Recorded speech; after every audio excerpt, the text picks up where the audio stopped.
Sa harap nila, tahimik kong pinirmahan ang kasulatan ng aming paghihiwalay. Gayang gusto niyo, mawawala na ang ulilang ito sa paningin niyo. Sambit ko sa sandaling iyon, at doon nagsimula ang aking tahimik na paghiganti laban sa aking asawa at sa kanyang kabit. Hindi na kita kailangan. Kaya maampake ka na at lumayas ka na dito bukas ng umaga. Ang malupit na linyang iyon ay, dapat sanay nakpalamig sa hangin sa aming sala sa kalagitnaan ng gabi. Sa harap ko ay ang isang dikilalang babae na nakasuot ng matingkat na pulang damit, nakakapit sa braso ng aking asawa na parang nanalo sa loto. Sa tabi naman nila ay ang aking biyenan na tumatango-tango sa kasiyahan. Wala ka namang silbi. Hindi ka mabubuntis, at isa kang ampon. Mabuti nga yan. Ang masalitang iyon, na halos hindi ko mapaniwalaan, ay kaswal na lumilipat sa hindi normal na espasyong iyon, subalit, sa kabilang ng hindi makatarungang pagtataboy sa akin, ni isang pataang luha ay hindi tumulo mula sa aking mga mata. Tahimik ko lang na pinirmahan ang berdeng papel na iniharap sa akin. Ngunit sa sandaling ito, walang kamalay-malay ang mga taong naktatawa sa harap ko. Mula sa sandaling itinapon nila ako na parang basurang walang kamag-anak, nagsimula na ang isang tahimik na paghihiganti na wawasak sa kanilang mga buhay nang walang ititirang bakas. Lakpas 11:00 ng gabi ang orasan. Sa gitna ng paborito kong mahogany dining table, na araw-araw kong masusing nililinis, ay nakahagis ang isang papeles ng legal separation. Nagulat ka ba? Pero buo na ang desisyon ko, sabi ng asawa kong, si Ramon, sa tonong sobrang yabang na parang katatapos lang magsara ng malaking deal. Si Ramon, na 37 taong gulang, ay kakatapos lang mapromote bilang vice president sa kanyang kumpanya sa Makati. Marahil dahil dito, mas lalo siyang naging punong kumpiyansa sa sarili at kasabay nito, naging mas mapagmataas ang kanyang pagmumukha habang minamaliit ang iba. Ang babaeng nakadikit sa kanya, na siguro ay nasa kalagitnaan ng 20 at may makapal na makeup, ay si Charla. Nakapatong sa kanyang kandungan ang isang mamahaling designer bag, at ang kanyang matamis na pabango ay pumupuno sa tahimik na sala. Sorry ha, Mrs. Pero kasi mapilit si Ramon. Gusto niya talaga akong makasama sa buhay, sabi ni Carla na nagpapakilalang girlfriend ni Ramon. Pero sa kanyang mata ay malinaw na nakikita ang pakiramdam ng superioridad at pangmamaliit sa akin. Wala talagang binatbat ang pagkasatunay na pamilya, di ba? Hagigit ni Carla habang nakatingin sa akin. Tunay na pamilya. Ang masalitang iyon ay dating malalim na sumusugat sa puso ko. Nawala ang mamagulang ko sa isang aksidente noong bata pa ako. At lumaki akong ipinapasa-pasa sa mga bahay nga iba't ibang kamag-anak. Kahit saan ako magpunta, tinatrato akong pabigat, pero nagsumikap akong mag-aral, nakakuhang scholarship, at nakapagtapos ng kolehiyo. Nagtrabaho ako hanggang sa makamit ko ang simpleng kaligayahan isang mainit na tahanan. Iyon ang tapat sana, ay ang kasal namin ni Ramon. Tama ang sinabi ni Carla. Importante talaga ang dugo at pinagmulan. Malamig na sabing aking biyenan na si Doña Esmeralda habang nakasandal sa sofa. Si Doña Esmeralda ay matagal nang obses sa katayuan sa lipunan at panlabas na anyo. Ang batang walang magulang, talagang walang modo.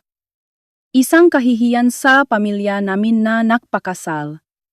Sa isang babaeng hindi malaman kung saan pinulot. Mula pa noong simula nga aming kasal. Palagi nang ibinabato sa akin ni Doña Esmeralda ang masalitang ito. Nung una, ipinagtatanggol pa ako ni Ramon. Pero habang umaakyat siya sa hagdan ng tagumpay sa korporasyon, nagbago ang kanyang ugali. Kapag kinakausap ko siya, nagdadabok siya, at hindi ako pinapansin.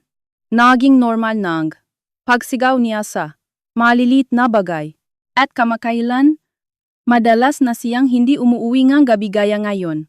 Mas bagay sa tabi ko ang isang edukadong babae tulad ni Carla kaysa sa isang tulad mo na walang pinagmulang pamilya. Alam mo naman yon, di ba?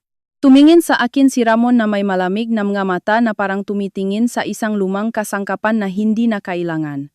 Isa pa, ampon ka lang. Wala kang uwian na pamilya. Wala kang matatakbuhan. Wala ka talagang kahit ano, hungka na babae. Kung hindi kita bubuhayin, hindi ka man lang mabubuhay simula bukas.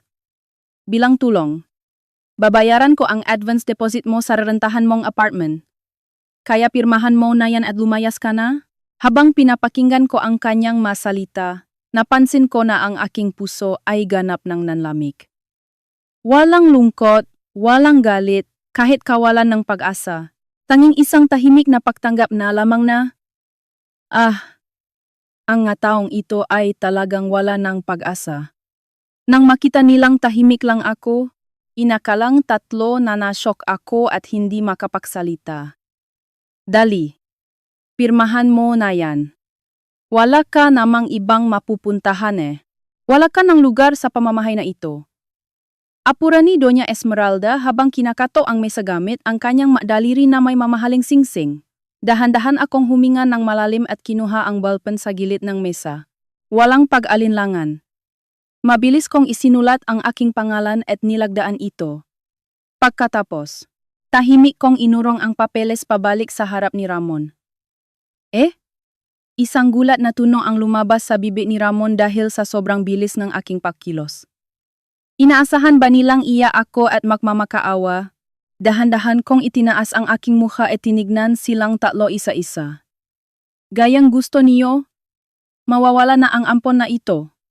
Ang boses ko ay nakakagulat, na mababa at kalmado. Sa sandaling iyon, parang tumigil ang hangin sa sala. Ang matagumpay na ngiti ni Carla ay bahagyang nanigas. At kumunot ang nuni Doña Esmeralda sa pagtataka. Ngunit agad itong tinawanan ni Ramon. Nakmamatapang ka pa. Siha? Makpalaboy-laboy ka sa dan at marerelise mo rin kung kano ako kahalaka sa'yo. Sinabi niya iyon habang tinatago ang papeles sa kanyang mamahaling leather bag ng may kasiyahan. Habang pinagmamasdan ang kanyang matagumpay na mukha, tahimik akong napangiti sa aking kalooban. Oh, paalam Ramon, hindi mo alam, pero hindi ako ang tipong ang babae na basta nalang iyak at mananahimik. Malalaman mo rin ang totoo hanggang sa kaibuturan ng iyong mabuto. Dahil ang tahimik na paghihiganti na matagal ko ng pinaghahandaan ay nasa huling yugto na. Alam na alam ni Ramon kung gaano ko katinding pinangarap ang magkaroon ng isang mainit na pamilya. Kaya siguro nagawa niyang sabihin ang mga malulupit na salitang iyon ng walang kahirap-hirap. Namatay ang mga magulang ko sa isang aksidente sa sasakyan noong 6 na taong gulang pa lang ako. Ang masayang hapag-kainan, ang mabangong luto ni Mama, ang malalaking kamay ni Papa, lahat ng iyon ay nawala sa isang iglap kasabay ng tunog ng sirena. Mula nun, hindi naging madali ang buhay ko. Ipinasapasa ako sa mga kamag-anak. Ayan na naman ang batang yan. Wala na nga tayong pera. Sana sa ampunan na lang siya nilagay. Naririnig ko ang mabulungan na matatanda sa kabila ng manipis na dingding ng madilim na kwarto kung saan ako natutulog. Isa akong pabigat na walang may gusto. Ang malupit na katotohanang iyon ay nagtanim ng malalim na ugat ng kalungkutan sa aking murang puso. Kaya naman nagsikap ako ng husto para hindi maging pabigat kahit kanino. Nag-aral ako habang nagtatrabaho multiple jobs.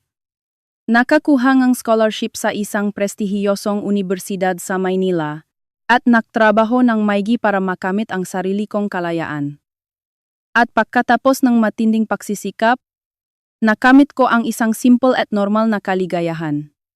Iyon ang pagkakilala ko kay Ramon at ang aming kasal. Nung una kaming nakakilala, si Ramon ay isang mabait at tapat na binata.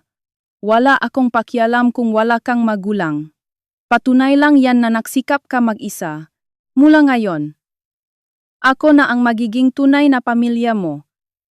Kaya hindi mo na kailangang umiyak mag-isa, sabi niya habang mahigpit na hawa ang kamay ko sa isang restaurant na may tanaw ngang city lights nung na-propose siya. Naniwala ako sa mga mata niya at tumango habang umiyak. Naniwala ako na kahit anong hirap, makakabuo kami ng masayang pamilya. Pero ang pangarap na iyon ay nagsimulang gumuho noong araw na nagpakilala ako sa pamilya niya. Aba, wala ka palang mamagulang. At ipinasapasa ka pa sa makamag-anak na hindi malaman kung sino, kawawa ka naman. Pero alam mo, Marami namang ibang babae na galing sa mabuting pamilya na mas bagay sa Ramon namin. Sabi ni Doña Esmeralda habang tinitiknan ako mula ulo hanggang paa na parang sinusuri ang isang paninda. Para sa aking biyenan na mula sa isang angkanam nga haciendero sa probinsya at labis na pinahahalagahan ang katayuan sa lipunan, isa lamang akong hamak na mahirap na walang pinakmulan. Ang batang walang magulang, talagang walang modo. Kahit sa pananalita, halatang walang pinag-aralan. Iyan ang laging sinasabi ng biyenan ko sa akin.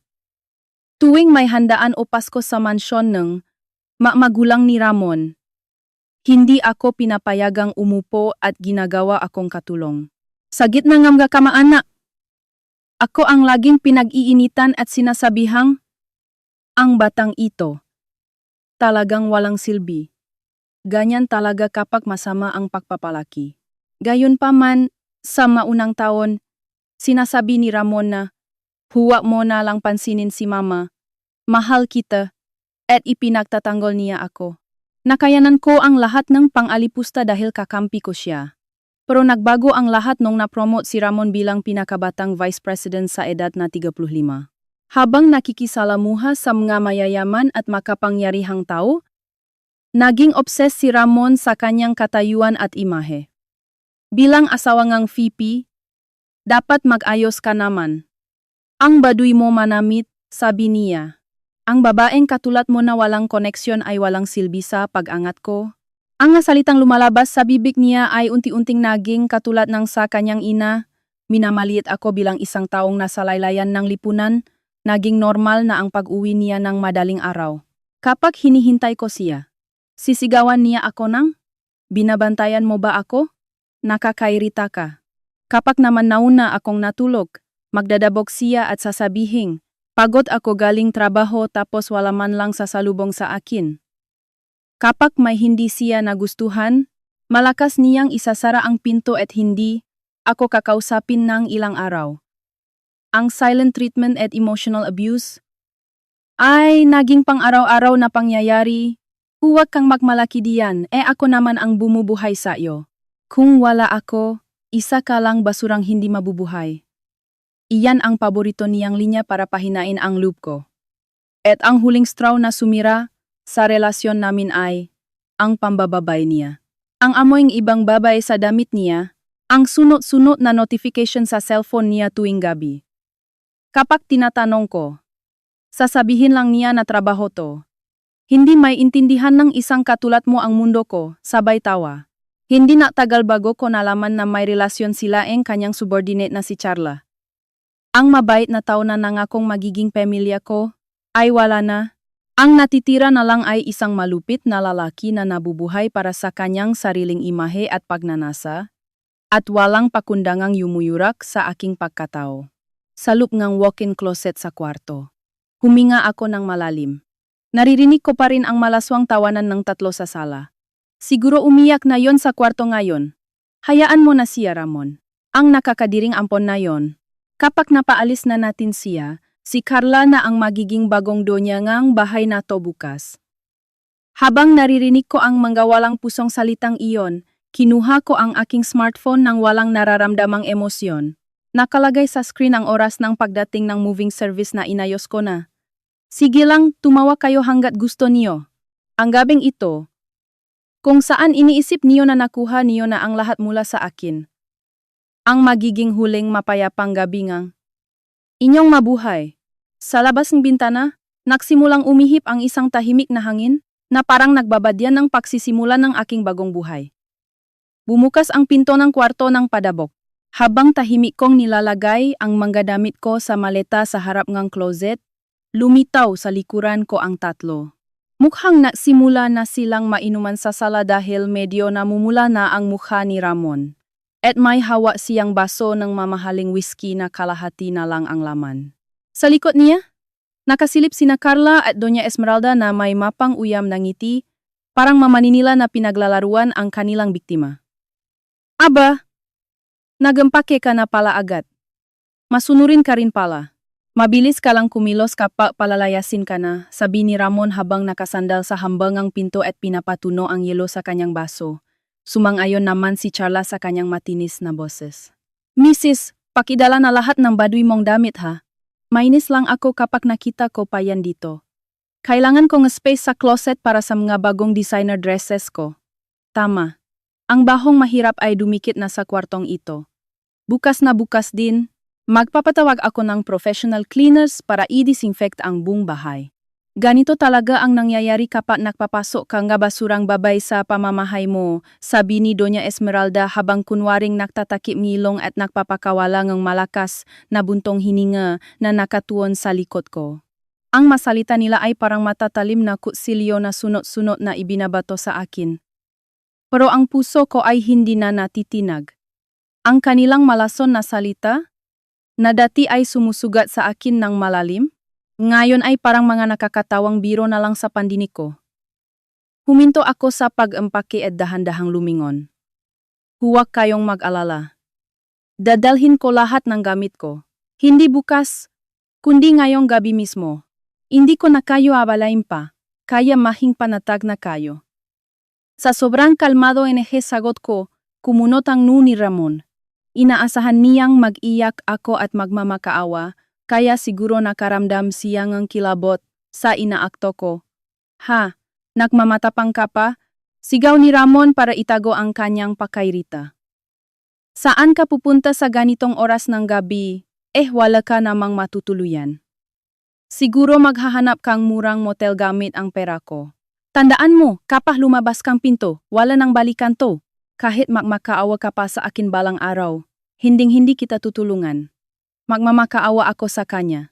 Bahagya akong natawa dahil sa tutulang, nakakatawa ang sinabi niya. Ano ba ang pinagsasabi mo? Nagpapasalamat pa nga ako Sa wakas, makakalaya na ako sa nakakasakal na lugar na to. Ang pang-abuso mo, ang walang katapusang pang-iinsulto nga nay mo, ang pakikipagrelasyon mo sa iba.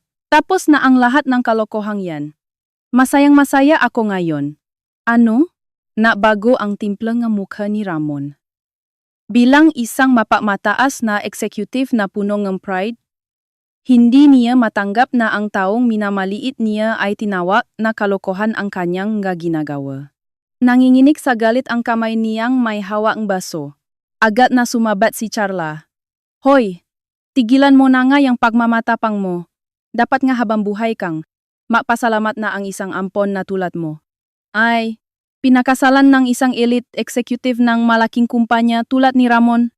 Kung hindi ka pinulo ni Ramon, hindi ka makakaranas ng disenteng buhay. Pagmamalaki ni Carla habang nakakapit ulit sa braso ni Ramon. Tama yan? Ang isang babaeng naglagayng putik sa pangalan ng pamilya namin ay walang karapatang magsalitang ganyan. Matinis na sigaw din ni Doña Esmeralda. Tinignan ko silang tatlo, si Ramon na nanggigil sa galit. At ang dalawang babaeng gatong ng gatong. Sa kanya gamit ang malamig na mga mata na parang tumitingin ako sa mga nilalang mula sa ibang planeta. Elite executive, ha? Dahan-dahan kong tinignan si Ramon sa mata at nagsalita. Oh, baka may maganda kang titulo ngayon. Pero hanggang kailan kaya tatagal yan? Hindi mo ba alam na nakatayo ka? Ngayon sa napakanipis na yelo. Ano bang pinagsasabi mo? Bahagyang humina ang boses ni Ramon. Marahil ay nakaramdam siyang panganib sa kalmado ngunit siguradong tonong ang boses ko. Sabi ni Carla kanina, walang binatbat ang pagkasatunay na pamilya. At ikaw naman, Donya, sinabi mong pinakamahalaga ang dugo at angkan. Pero ano ba ang alam niyo sa pamilya? Handa niyong traidorin ang iba para sa sarili niyong kapakanan at ang relasyon niyo ay puro pakitang tao lang. Nasaan ang tunay dun? Sa sandaling sabihin ko iyon, namula ang mukha ni Ramon sa galit. Walang hiya ka. Sino ba sa tingin mo ang bumubuhay sa'yo? Tama na. Lumayas ka na ngayon din. Ayoko nang makita ang pagmumukha mo kahit isang segundo. Siga ni Ramon at akmang susugurin ako. Sakto namang tumunok ang doorbell. Dingdong. Umalingaw-ngaw ang malinaw na tunog ng doorbell sa tahimik na mansyon.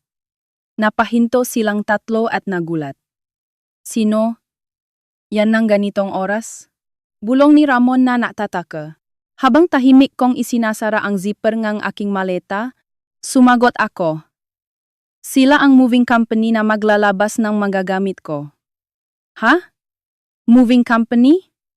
Oh. Ilang araw ko na silang nabook. Sabi ko naman sa iyo. Aalis ako ngayong gabi. Kinuha ko mula sa kailaliman ngang closet ang isang mabigat na itim na attache case na matagal ko nang itinatago. Sa loob nito ay nakalagay ang makapal na tumpok nga ebidensya na siguradong ayaw nilang malaman ng publiko. Mahigpit kong hinawakan ang attache case at dumaan sa tabingang tatlong nakatulala. Sige na, mag-enjoy kayo sa bago niyong tunay na pamilya. Ito na ang huling mapayapang gabingang nga buhay niyo. Hindi na ako lumingon pa at naglakad patungo sa pinto kung saan tumutunok ang doorbell. Ang tanging naramdaman ko sa aking likuran ay ang nakakabinging katahimikan ng 3 taong nawalan ng kakayahang magsalita. Sa gabing ito, ang mundong binuo ni na Ramon, na akala nila ay matatag ay magsisimulang gumuho. Ang pambungat na tunog ng kanilang pagbagsa ay tahimik na umaling-awngaw. Pagbukas kong pinto, bumungat sa akin hindi ang karaniwang matauhan ng moving company, kundi 4 na maskuladong lalaki na nakasuot ng itim na suit, nakatayo ng maayos. Magandang gabi po, Mrs. Pasensya na sa abalang ganitong oras. Nandito na po kami para kunin ang magagamit niyo. Magalang na bating leader nila. Pagkatapos nilang yumuko, walang imik nilang sinimulang ilabas ang mga kahon at maleta na inihanda ko sa may pinto. Marahil nagulat sa kanilang profesional na kilos at nakakatakot na presensya. Sandaling natahimik si na Ramon na sumunod sa akin. Pero agad ding bumali ang kayabangan ni Ramon, humalukip-kip siya at tumawa ng mapang-asar. Ano ba yan? Ang OA naman ng moving company na kinuha mo. Inuubos mo ba ang huling ipon mo para magpasikat? Siguro galing yan sa parang kinupit mo sa akin. Kahit ampon ka, mataas din ang pride mo no? Kasunod energy sinabi ni Ramon. Nagsimula na ring magsalita nga masasakit ang dalawa pa. Oo nga naman. At yung itim na bag na yakap-yakap mo, ano bang laman niyan?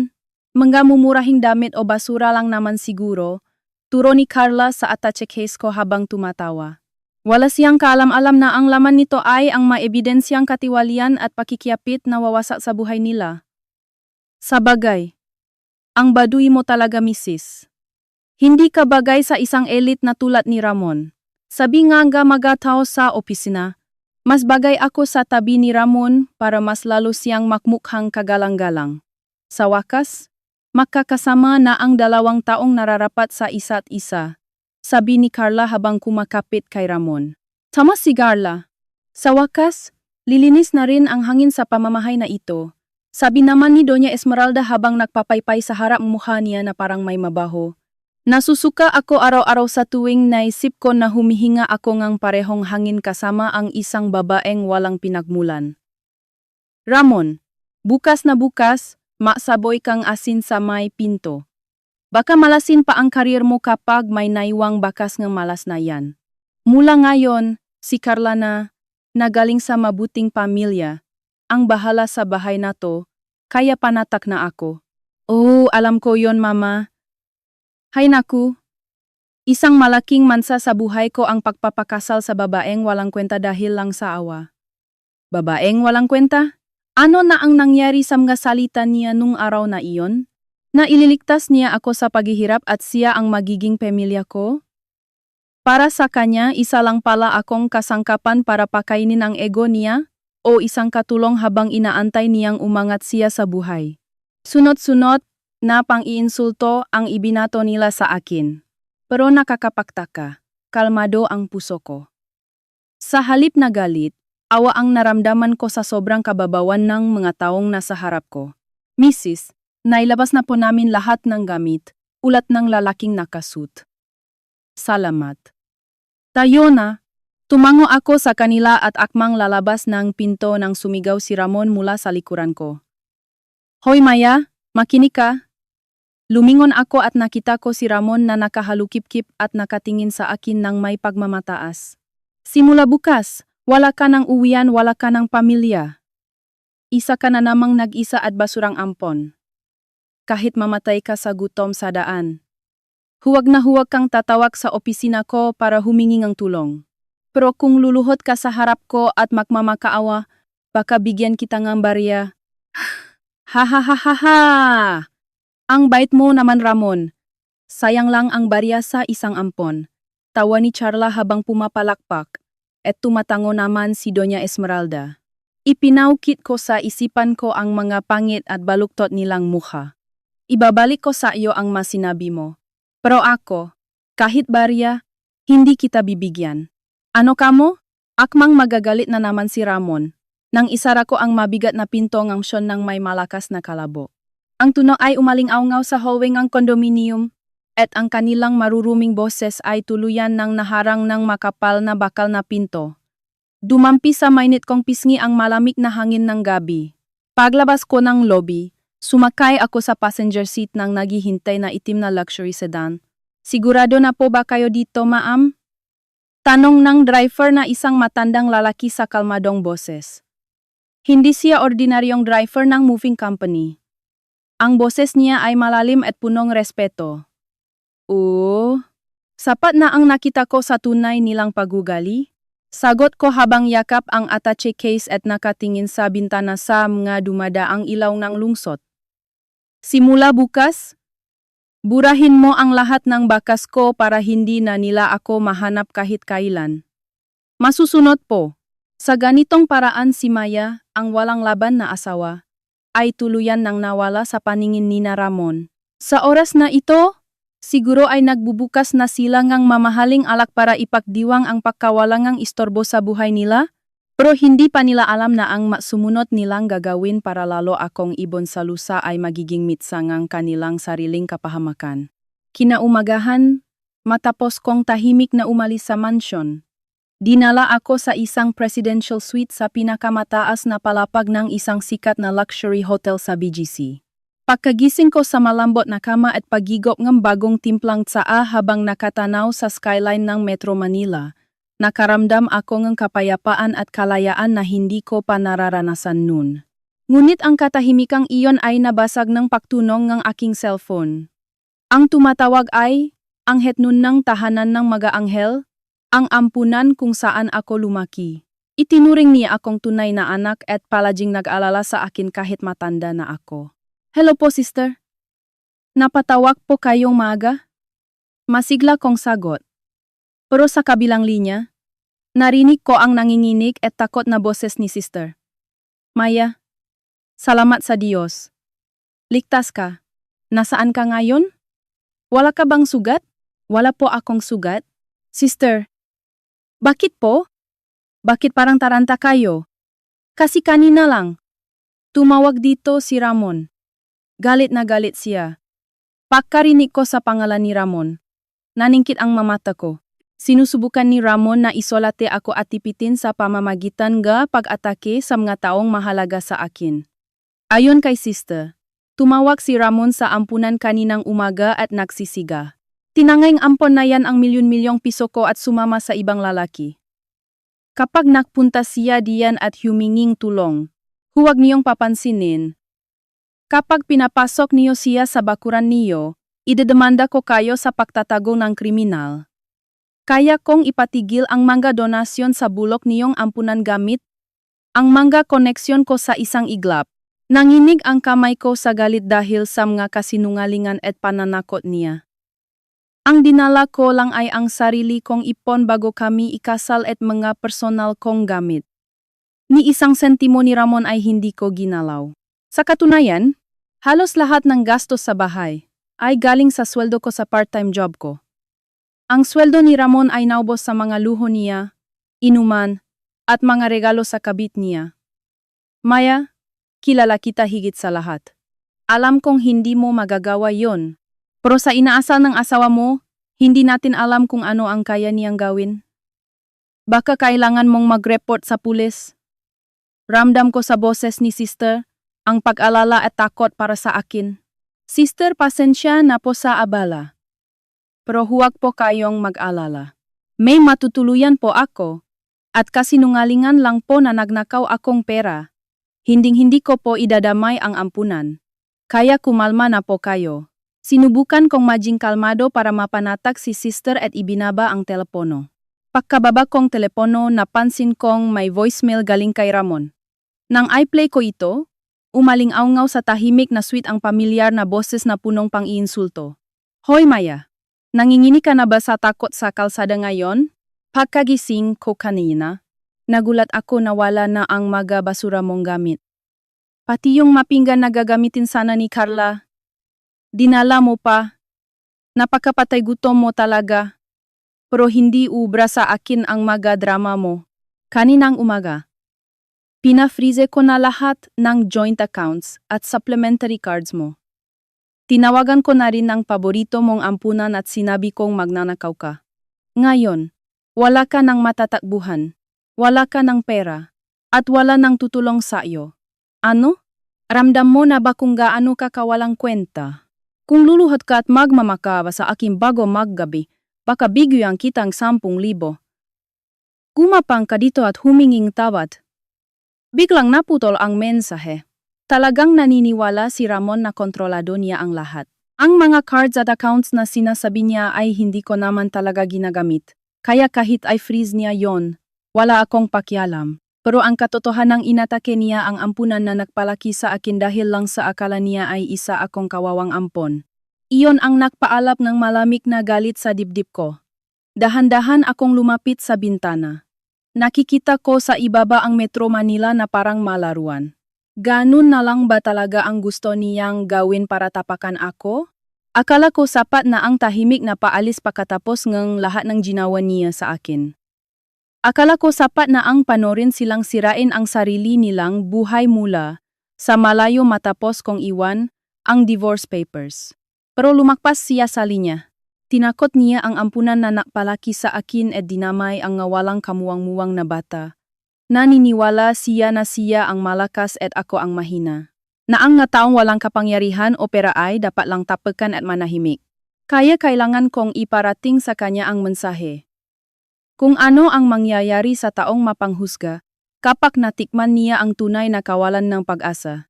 Sige. Kung yan ang gusto mo, buburahin kita sa lipunan kasama ng manipis mong pride. Kinuha ko ang cellphone ko at tumawag sa isang numero. Isang ring lang. Sumagot agad ang nasa kabilang linya. Magandang umaga po, ma'am. Kamusta po ang tulog niyo? Ang boses ay galing sa matandang lalaki na sumundo sa akin kagabi bilang driver ng moving company. Siya si Ginoong Santos, ang aking executive assistant. Mabuti naman. Ginong Santos, tungkol sa plano, sabi ko habang nakatingin sa malamig kong refleksyon sa salamin ng bintana. Hindi na kailangan magdahan-dahan. Simulan na natin ang lahat ngayon din.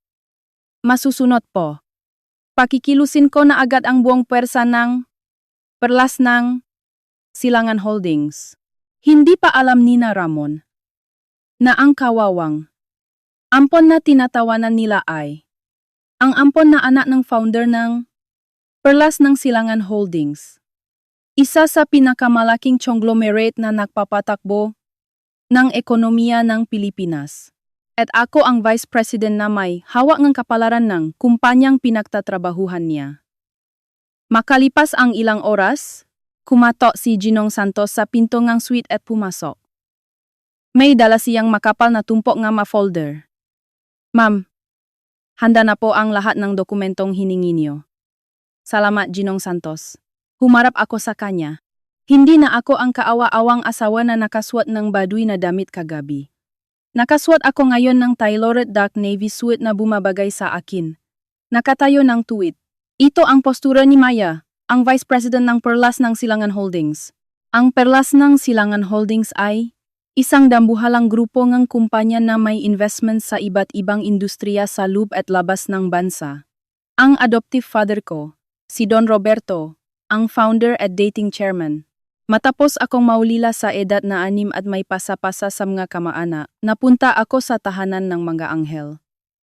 Si Don Roberto ang pangunahing donor ng ampunan sa loob ng maraming taon. Ang batang ito ay nakaranas ng malalim na kalungkutan. Kaya mas naiintindihan niya ang sakit ng iba. Malakas at mabait ang mamata niya. Iyan ang sinabi ni Don Roberto nang lapitan niya ako habang nagbabasa akong libro mag-isa sa sulok nga ampunan, at inalok niya akong ampunin. Mula nang ampunin niya ako, nagsikap ako ng husto para suklian ang pagmamahal at tiwala niya. Nag-aral ako sa mga nangungunang universidad. Natuto ng business at iba't ibang wika. Dahil dito, sa murang edad ay ipinakatiwala sa akin ang posisyon bilang Vice President. Ngunit may isang bagay na bumabagabag sa akin. Kapag nalaman ng gataw na ako ang tagapagmana ng perlas ng silangan, nagbabago ang tingin nila sa akin. Lumalapit sila hindi dahil sa akin, kundi dahil sa pera at kapangyarihan sa likod ko. Kaya ninais ko na makahanap ng taong magmamahal sa akin bilang si Maya lang. Hindi dahil sa yaman o katayuan. Para matupad iyon, itinago ko ang tunay kong pagkatao at nagtrabaho bilang isang simpleng empleyado sa isang kumpanya. Doon ko nakilala si Ramon. Noong una, tinanggap niya ako kahit na akala niya ay isa akong mahirap na ampon. Naniwala ako na siya na ang sagot sa dasal ko. Saksi ako kung gaano katapat ang pagmamahal niyo sa kanya nun, ma'am. Sabi ni Ginoong Santos habang nilalapag ang mga folder sa mesa, na may halong lungkot sa kanyang mga mata. Masakit makita kung paano siya nilamon ng ambisyon at kasikatan. Ilang beses kayong sumubo na ayusin ang relasyon niyo, pero hindi niya nakita ang tunay niyong halaga, minaliit kayo, at trinaydor pa. Oh, nakakatawa diba? Mapait akong napangiti habang nakatingin sa ako. Ang pinapahalagahan niya ngayon ay ang tunay na pamilya at angkan. Pero ang taong tinapon niya na parang basura ay ang mismong may hawa ang kapangyarihang gustong-gusto niya. Kung sinabi ko sa simula pa lang na tagapagmana akong perlas ng silangan, siguro sinamba niya ako na parang Diyos. Pero wala akong pakialam sa relasyong nakabase lang sa pera at kapangyarihan. Ginoong Santos, ano na ang status ng kumpanya ni Ramon? Tanong ko. Nakbago ang tono ko pabalik sa pagiging negosyante. Agad ding naging seryoso ang mukha ni Ginoong Santos. Ang kumpanya kung saan siya nagtatrabaho bilang VP ay may malaking loan mula sa isa sa mga investment firms natin sa ilalim ng Perlas ng Silangan Holdings. Sa madaling salita, hawak natin ang league nila. Ganun ba? Yung malaking project na hawak niya. Yung BGC Redevelopment Project na pilit niyang isinusulong, ang final approval niyan ay manggagaling din sa isa sa mga subsidiary companies natin. Inabot sa akin ni Ginoong Santos ang isang dokumento. Ito ang kontrata para sa proyektong ipinagmamalaki ni Ramon na sa isang pirma ko lang ay pwedeng mapawalang bisa. Binuksan ni Ginoong Santos ang isa pang folder. Ang magastos niya sa pakikipag-date kay Carla, mga mamahaling restaurant, hotel, designer bags, lahat yan ay chinarga niya sa kumpanya bilang business expenses. Bukod pa dun, may mga ebidensya na tayong kickbacks na tinatanggap niya mula sa mga subcontractors. Alam na rin natin kung saan niya tinatago ang mga nakaw na yaman. Tinignan ko ang mga ebidensya at tumango. Ang maimpormasyong nakuha ko habang tinitiis ang pang-abuso niya, kasama ang intelligence ng Perlas ng Silangan ay sapat na para durugin siya. Magaling, Ginoong Santos. Pwede na tayong kumilos. Yes, ma'am.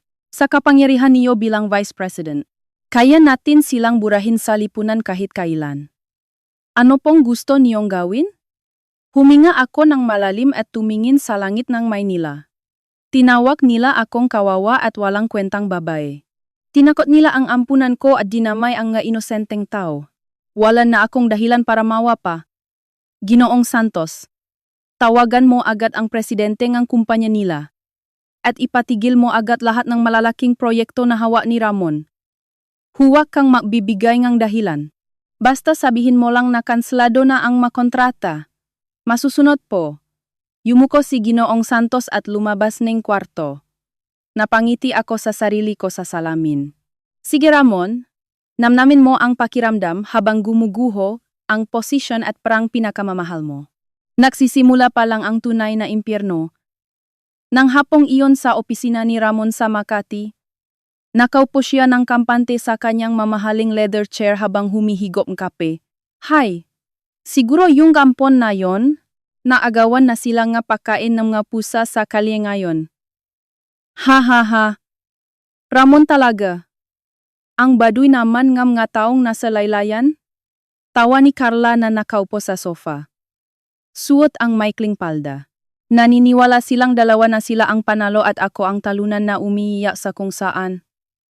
Hayaan mo na siya. Dahil wala na ang malas na yon. Magiging maayos na ang buhay ko.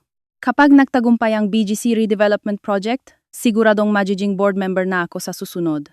Akmang yayakapin ni Ramon si Carla nang biglang bumukas ang pinto na opisina. VP Ramon, may problema po. Hinihingal na pumasok ang subordinate niyang si Erich. Namumutla ang mukha nito at nanginginig ang kamay na may hawa ng mga papel. Ano ba yang Eriki? Hindi ka man lang kumatok. Nagulat tuloy si Carla, inis na sabi ni Ramon. Pero hindi yung pinansin ni Eric at sumigaw. Yung BGC project po. Kanselado na.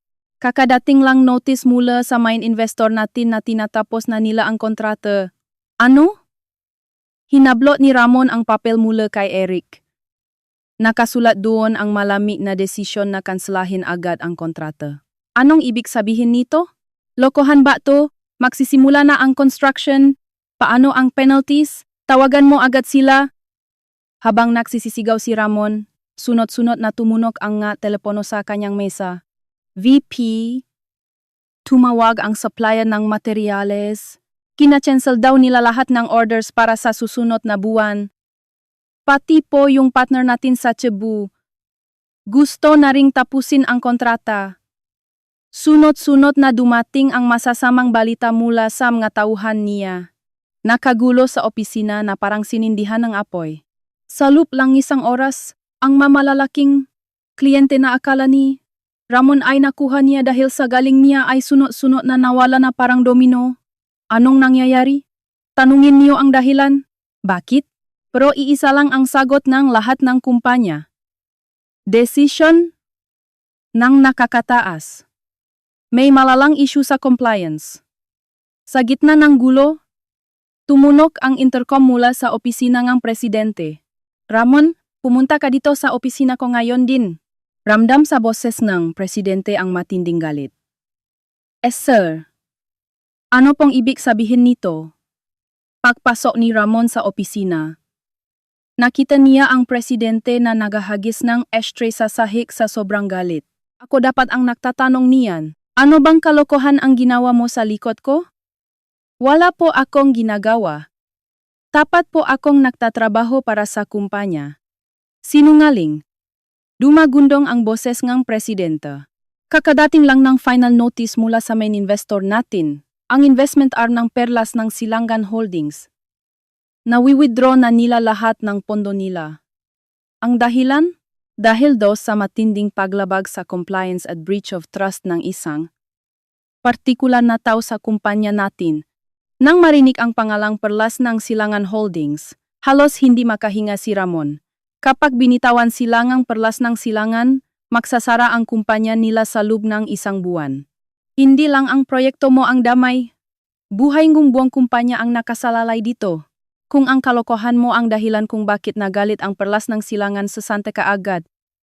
Hindi lang yon, idedemanda kita ng damages hanggang sa mabulo ka sa kulungan. Alamin mo ang dahilan ngayon din at lumuhod ka kung kinakailangan para maibalik ang kontrata. Namumutla at pinapawisan ng malamig, lumabas si Ramon ng opisina ng presidente. Kalokohan ko? Nalaman kaya nila ang pangungupit ko at kickbacks?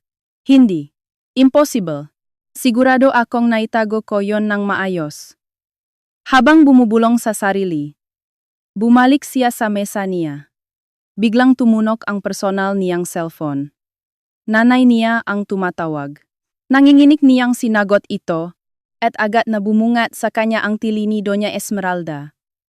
Ramon, tulungan mo ako. Anong gagawin ko? Ma, ano bang nangyari? Magulo din dito sa opisina.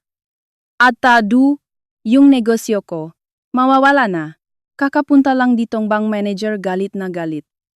Ititigil daw nila lahat ng loan sa akin. At kailangan ko daw bayaran ang 50 milyon pesos na utang ko sa kanila bago magkatapusan ng buwan. Hell 3 milyon. Isang pauk sa ken. Pakit Biglain. Ang boutique at real estate business ni Doña Esmeralda sa probinsya ay puro forma lang para magmukha siyang donya, pero ang totoo ay baon siya sa utang at yumikot lang ang pera galing sa bangko. Hindi ko alam. Sabi ng bangko, utos daw sa itaas dahil naging zero na ang credit rating ko. Kapag hindi ako nakabayad, kukunin nila ang bahay at mga lupa ko.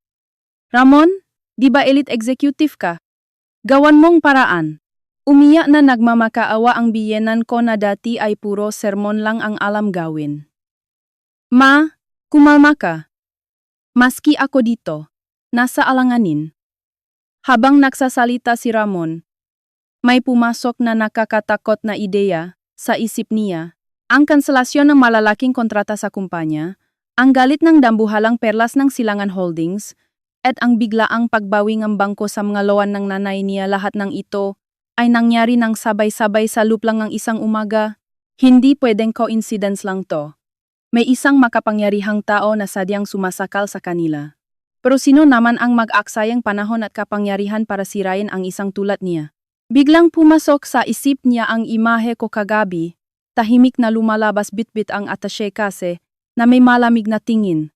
Gayang gusto niyo, mawawala na ang ulilang ito. Hindi kaya. Hindi imposible. Isa lang siyang hamak na ampon na walang pera. Tinitigan ni Ramon ang cellphone niya at muntik na siyang matumba dahil sa panginginig ng tuhod. Ang mundo niyang akala niya ay matatag ay biglang gumuho sa ilalim ng kanyang mapaa. May mali. May matinding mali. Sa gitna ng ingay ng mga telepono sa opisina, unti-anting nare-realize ni Ramon na nabuksan nila ang pinto ng impyerno na hindi na nila may babali. Paglubok na araw, nabalot na nakakatakot na katahimikan ang opisina ni Ramon. Ang makateleponong kanina pa tumutuno ay tumahimik na. At ang mga empleyado ay nagmamadaling umuwi na parang mga daga na tumatakas sa lumulubog na barko. Naiwan si Ramon na mag-isa. Niluwagan ang kanyang kurbata. Basang-basa ang pawis ang kanyang polo. At nakayuko sa kanyang mesa. Ramon, tapos na ang trabaho, di ba? Tara na. Kain na tayo sa French restaurant. Gutom na ako. Lumapit si Carla at yumakap sa likod ni Ramon sa kanyang malanding boses. Walang kaalam-alam sa nangyayari. Ang nasa isip lang niya ay ang kanyang kinabukasan bilang asawa ng isang mayamang VP. Tumahimik ka nga. Huwag kang maingay. Ha? Bakit ang init ng ulo mo? Nawalan ka lang naman ng isa o dalawang kontrata. Ang OA mo naman. Magaling ka naman makakakuha ka rin agad ng bago. Ang walang kamalay-malay na tawa ni Carla ay parang nakakairitang tuno sa pandinig ni Ramon. Hindi lang isa o dalawa. Lahat ng proyekto niya ay tumigil. At lahat ng investment sa kumpanya ay nawala sa loop ng kalahating araw. Sinabi ng presidente na kapag hindi niya nayos ito bukas, hindi lang siya sasante, idedemanda pa siya hanggang mag-bankrupt siya. Buisit, bakit biglang bumaliktad ang lahat? Sino ba ang may pakanan nito? Nanginginig na tinawagan ni Ramon ang mga koneksyon niya sa negosyo at politika, pero lahat sila ay bigo. Yung iba, hindi sumasagot. Yung iba naman, pakarinig pa lang sa pangalan niya. Takot na nagsasabing huwag mo na akong tawagan ulit at binababaan siya. Para siyang may nakakahawang sakit na iniwasan ng lahat. Sa huli, tinawagan niya si Mr. Tan, isang investment banker na dating tumutulong sa kanya. Matagal bago sumagot ito. Anong kailangan mo, Ramon? Malamig ang boses ni Mr. Tan. Mr. Tan, tulungan niyo ako. Biglang itinigil ng Perlas ng Silangan Group ang pondo sa amin. Baka may pagkakamali lang. Pwede niyo bang kausapin ang mga boss doon? Gago ka ba? Siga ni Mr. Tan na halos makabazak ng airdrum. Dahil sa iyo, pati bangko namin. Binigyan ng warning ng Perlas ng Silangan na ititigil nila ang transaksyon sa amin. Pagkakamali? Utos mismo, galing sa taas ng Perlas ng Silangan Holdings. Sa taas? Wala naman akong kilalang executive doon. Wala kang kilala. Tanga. Hawak ng perlas ng silangan ang lahat ng ebidensya ng pangungupit at pandaraya mo sa kumpanya. Hindi lang yon, pati ang pekeng negosyo ng nanay mo na puro utang, alam din nila sino bang kinalaban mo, ebidensya ng pangungupit, nanlamig ang buong katawan ni Ramon. Ang mga kickback mula sa subcontractors, ang paggamit ng pondo ng kumpanya para sa maluho nila ni Carla. Lahat ng iyon ay personal niyang tinatrabaho at tinatago para walang makaalam. Ang kalaban mo ay ang Vice President ng Perlas ng Silangan na napapatakbo ng ekonomiya ng Pilipinas. Kapag tinarget kanila tapos ka na, huwag mo na akong tatawagan ulit. Binabaan siya ng telepono. Imposible. Paano nalaman ang secret ledger ko? Habang tulala si Ramon, humikap si Carla sa tabi niya. Hey, nakakabord naman. Oo nga pala, kahapon, bitbit nung baduy mong asawa yung mabigat na itim na attache case nung umalis siya. Ano kayang laman nun? Mga basura lang siguro. Pero kung makayakap siya, akala mo ginto. Nakakatawa. Itim na attache case? Pakarinig ni Ramon nun. Kumabo ng malakas ang dibdib niya. Charla, anong sinabi mo? Sabi ko, yung asawa mo, may dalang itim na attache case na. Tinulak ni Ramon si Charla at tumakbo papunta sa kanyang private file cabinet sa likod ng opisina. Hindi. Sabihin mong hindi totoo. Sa kailaliman ng drawer, may nakatagong maliit na vault na may lock. Nanginginig na inilagay ni Ramon ang passcode at binuksan ito. Walang laman ang vault. Ang ledger para sa secret funds. Ang magadobleng resibo mula sa subcontractors. Ang magaresibo ng hotel at date nila ni Kala lahat ng ebidensya na hindi dapat makita ngang iba ay nawala. Si Maya. Sa wakas, narealis ni Ramon na naisahan siya. Ang asawang minamaliit niya bilang walang kwenta at tinatrato na parang katulong. Hindi lang pala ito nananahimik at umiyak. Sa loob ng maraming taon na inaabuso niya ito. At nambababae siya. Tahimik itong nag-ipon ng ebidensya para sa sandaling ito. At kagabi, nang papirmahin niya ito sa divorce papers, siya mismo ang tumapos sa sarili niya. Hindi lang siya basta ampon? Paano siya nakaroon koneksyon sa Perlas ang Silangan Holdings? Sa sobrang ipanik, tinawagan ni Ramon ang number ni Maya. Dati, kahit ilang beses niya itong hindi pansinin, kapag tumawa siya, sasagot agad ito at sasabihing, sorry, uwi na ako agad. Pero ngayon, the number you have dialed is not in service. Ang malamig na recording ang tanging sumagot sa kanya. Arga, ibinato ni Ramon ang kanyang cellphone sa sahig at sumigaw habang hawa ang kanyang ulo. Ang katotohanan ang lahat ng inaakala niyang kapangyarihan niya ay peke at ang taong tinatapakan. Niya ay isa pa lang dambuhalang halimaw ito ang sandalingang kanyang pakbagsak. Sa labas ng bintana, ang city lights ng Makati ay tila ng uyam sa kanya. Hindi niya magawang pulutin ang basag niyang cellphone habang nakalugmok sa sahig. Hindi to totoo. Hindi pwedeng naisahan ako ni Maya. Habang paulit-ulit na bumubulong si Ramon.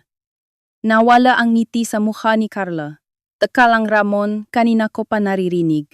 May mana-cancel na kontrata na walang ledger. Ibig sabihin ba, masesesante ka? Malamig na ang boses ni Carla. Malayo sa malambing niyang boses kanina. Hindi lang sesante. Kinalaban natin ang Perlas ng Silangan Holdings. Baka dandang milyon ang idemanda nila sa akin bilang damages. Tapos na ang buhay ko? Ha? Ayoko nga. Kaya lang naman ako pumatol sa iyo. Kasi magijing. Asawa ako ngang mayamang elite executive eh. Kung wala ka ng pera, isa ka na lang mayabang at bungangrong lalaki. Ano? Ganyan ka magsalita sa akin. Totoo naman eh. Pagod na akong tiisin ang ugali mo at pagiging abusado mo. Masaya noong inagaw kita sa asawa mo kasi feeling ko ang ganda ko. Pero kung wala ka ng pera, Wala na akong pakialam sa iyo. Dumura si Carla sa sahig at hinablot ang bag niya. Bahala ka na diyan. Yung nga binili mo sa akin gamit ang credit card mo. Bayaran mo yon ha bilang konsuelo. Bye! Mr. X Elite. At umalis si Carla habang maingay ang takong ngang sapatos niya. Hindi man lang lumingon pabalik. Teka lang Charla. Iwan mo rin ba ako? Inabot ni Ramon ang kamay niya sa hangin, pero katahimikan na lang ang sumagot sa kanya. Iniwan na siyang kabit niya, at nasaruro na siyang kawalang paasa, pero hindi pa doon nagtatapos. May mabilis na mga yapa sa hallway. Ramon? Ramon, nasaan ka? Bumukas ang pinto at pumasok ang humahangos na si Doña Esmeralda. Wala na ang kanyang dating ayos bilang Doña. Gusot-gusot ang mamahalin niyang blusa. Magulo ang buhok. At halos wala ng makeup ang mukha niya na puno en takot. Ma, bakit ka nandito? Hindi kita matawagan kaya nagtaksi ako papunta dito? Kailangan ko en 50 milyon pesos ngayon din. Sinusugot ng bangko ang tindahan ko at kinukuha ang magagamit. Yung maalahas ko, yung ma-fur coats ko, pinagtatawanan ako nga kapitbahay. Kapag hindi ako nakabayad, kukunin nila ang bahay at kotse ko. Mawawalan ako nga matitirhan. Sigaw biyenan ko habang kinukuwelyuhan si Ramon. Ano ba? Saan naman ako kukuhang ganyang kalaking pera? Maski ako dito. Idedemanda ng kumpanya ng daan-daang milyon. Tinula ni Ramon ang ina niya kaya napaupo ito sa sahig. Nanlaki ang mata ni Doña Esmeralda. Anong sinasabi mo? Di ba elite executive ka? Hindi mo man lang matulungan ang nanay mo sa ganitong halaga? Galing tayo sa marangal na angkan. Kaya nga sabi ko sa iyo, nawala na nga ang pagiging elite ko. Ang bangko. Ang mga kliyente. Lahat sila bumitaw sa akin dahil sa utos ng Perlas ng Silangan Holdings. Perlas ng Silangan? Yung pinakamalaking investment group sa Pilipinas? Bakit naman pakikialaman ng ganun kalaking kumpanya ang maliit kong tindahan sa probinsya? Nagsimulang manginig si Doña Esmeralda habang nakaupo sa sahig. Si Maya ang may gawa nito. Ninakaw niya ang ebidensya ng pangungupit ko at ibinigay sa Perlas ng Silangan. Hindi lang yon, mukhang may koneksyon siya sa malaking sindikato na hindi natin alam. Umiling-iling si Doña Esmeralda na parang hysterical. Impossible yan. Yung ampon na yon na walang pera, walang kamag-anak, walang kwenta. Sino naman ang papataw sa kanya? Siguro nakakamali lang tayo. Paano mo ipapaliwanag tong nangyayari?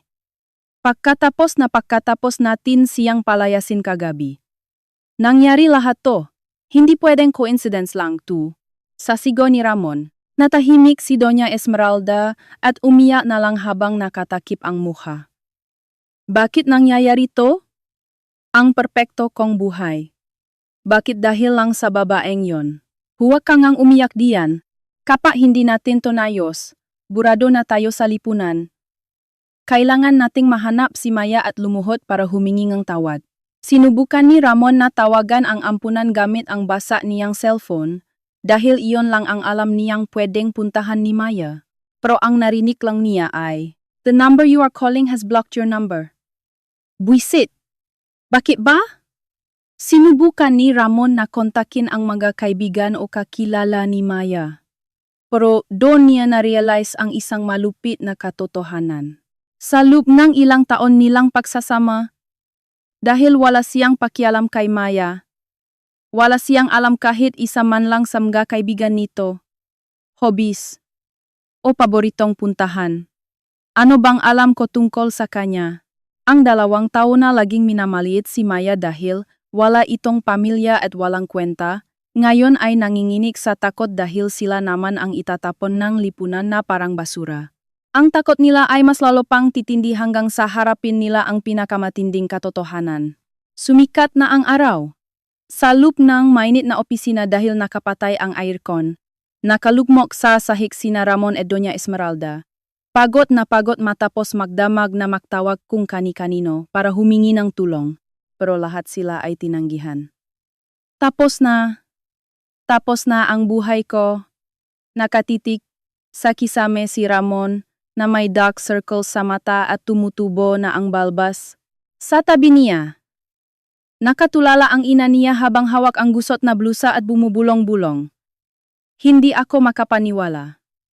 Pilit na tumayo si Ramon at binuksan ang computer sa mesa niya. Sigurado siyang si Maya ang naknakaong ledger at naksumbong sa perlas ng silangan. Pero paano nagkaroon ng kontak ang isang simpleng may bahay sa mga boss ng pinakamalaking investment group sa bansa? Kahit magpunta siya sa reception ng kumpanya at magbigay nga ebidensya. Hindi naman agad kikilos ang mga subsidiaries nila base lang sa utos ng top management. Sino ba ang kakilala ni Maya sa perlas ng silangan? Hindi kaya.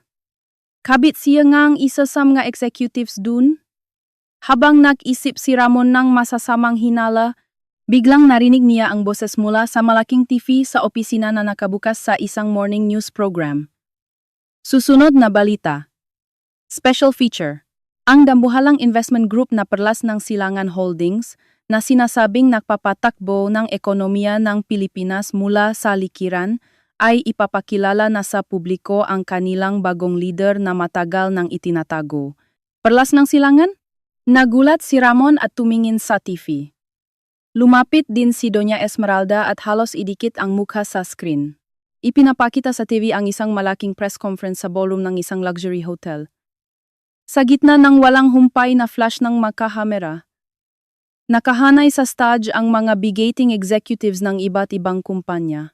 Ang founder at dating chairman ng Perlas ng Silangan Group na si Don Roberto ay formal nang ipapakilala ngayon ang kanyang tagapagmana na lihim niyang sinanay bilang bagong vice president. Kasabay ng boses ng news anchor, nag-zoom in ang kamera sa gitna ng stage. Isang gulat na boses ang lumabas kay Ramon. Sa gitna ng stage, napapaligiran ng mga matatandang executives, ay nakatayo ang isang batang babae na may marangal na tindig. Nakasuot siya ngang tailored dark navy suit na halatang mamahalin, tuwid ang likod at nakatingin sa harap. Ang mukha niya ay may sopistikadong makeup at naglalabas ng ibang aura. Pero ang mukha na iyon ang mukhang babaeng libo-libong beses nang minaliit ni Ramon. Maya. Hindi makapaniwala si Ramon at kumapit sa TV screen. Nanlaki rin ang nga mata ni Doña Esmeralda at sumigaw. Hindi totoo yan? Bakit nandiyan ang baduy na babaeng yon? Kamukha lang niya yan, sigurado ako. Pero para basagin ang kanilang huling pag-asa, lumabas sa screen ang malaking text at sinabi ngang anchor ang katotohanan. Perlas ng Silangan Holdings Vice President, Maya Santostan. Naulila siya sa mga magulang noong bata pa siya at lumaki sa ampunan. Ngunit nakita ni dating chairman Don Roberto ang kanyang talino at kabutihan. Kaya inampon siya nito at pinalaki bilang sariling anak sa loob ng maraming taon. Ampon ng founder ng Perlas ng Silangan. Nanlamig ang buong katawan ni Ramon. Nawalan ng lakas ang tuhod niya at napaupo siya sa sahig. Sa screen, nagsimulang magsalita si Maya sa harap ng maraming mikropono sa kalmado ngunit matatak na boses. Sa loob ng maraming taon, itinago ko ang tunay kong pagkatao at namuhay bilang ordinaryong mamamayan. Gusto ko kasing makilala ako nga tao bilang si Maya. Hindi dahil sa pangalan o pera ng Perlas ng Silangan.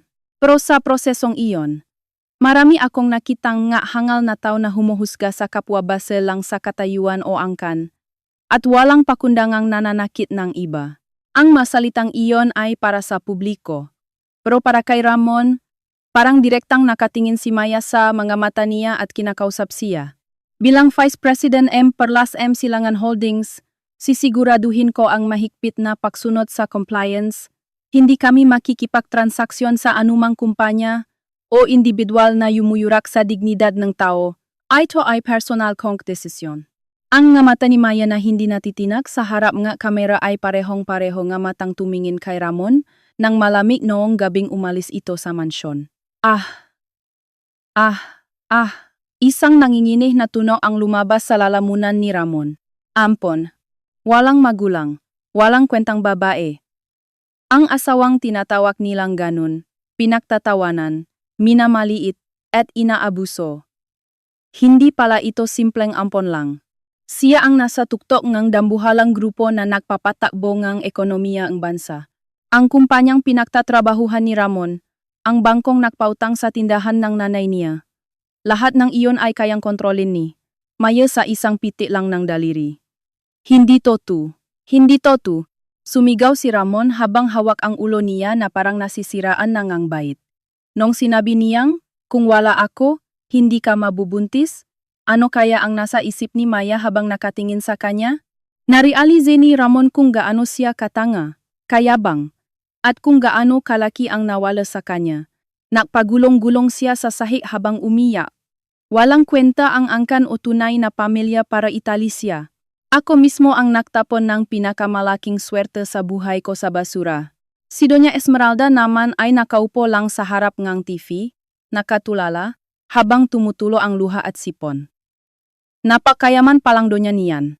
Tapos ginawa ko lang siyang katulong at sinabihang walang modo dahil walang magulang. Kung naging mabait lang sana ako sa kanya, habang buhay na sanang mayaman ang pamilya namin. Sa sandaling mabaliktad ang mundo nila kung saan akala nila sila ang hari, nalaman nila ang katotohanan na ang kawawang ampon na tinatawanan nila ay ang may hawak ng kanilang buhay.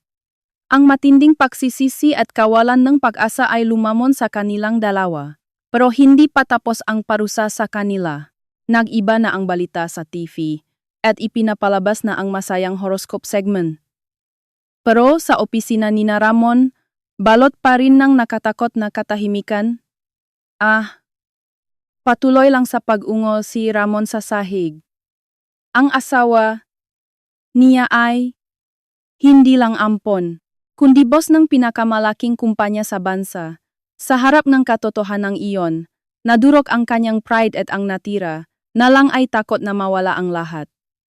Ramon, huwag kang tumunganga diyan. Biglang sumigaw si Doña Esmeralda at niyugyok si Ramon. Sabi niya sa TV, hindi niya mapapatawad ang mga taong humuhusga base sa katayuan, di ba?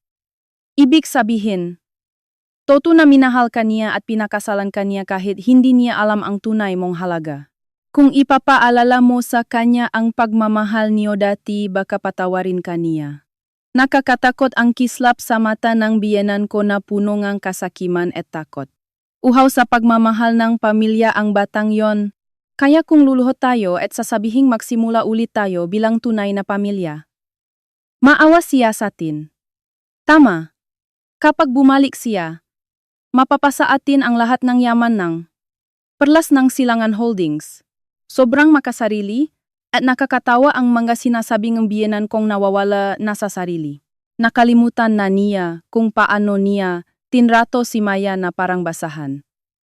Pero si Ramon, na nasa matinding panic, ay kumapit sa ideyang iyon. Tama, nasa beko pa yung divorce papers. Hindi ko pa naibibigay sa munisipyo. Ibig sabihin, legal pa rin kaming mag-asawa. Nanginginig na kinuha ni Ramon ang kanyang bag at inilabas ang berdeng papel na pinirmahan ni Maya. Kapag pinunit ko to, asawa pa rin akong vice president ng Perlas ng Silangan. Ligtas na ang posisyon ko. Pinunit ni Ramon ang papel habang tumatawa na parang bale. Pero ang kanyang pag-asa ay agad ding sisirain. Bang!